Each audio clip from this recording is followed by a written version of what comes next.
Hello ma'am, क्या बातें कर रहे हो आप एनी सीरियस टॉपिक? हाँ, मैं इन्हें बताने की कोशिश कर रही हूँ कि इन्हें एमबीबीएस अब्रॉड के लिए कौन सी कंट्री चूज करनी चाहिए।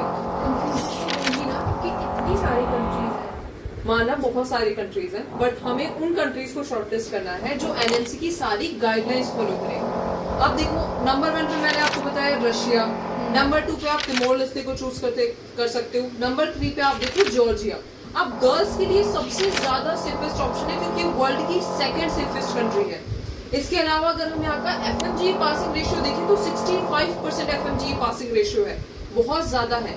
इसके अलावा अगर आप और भी कई सारी कंडीशंस देखो तो आज के टाइम पे सबसे ज्यादा बच्चे जॉर्जिया को सिलेक्ट कर रहे हैं क्योंकि यहाँ पे एनएमसी की सारी गाइडलाइंस फॉलो होती है और बजट के अंदर आती है। 35 से 40 लाख तक के बजट में आपका पूरा एमबीबीएस का कोर्स हो जाएगा 6 इयर्स का। तो इसलिए आप जॉर्जिया को सिलेक्ट करो। Okay ma'am. All the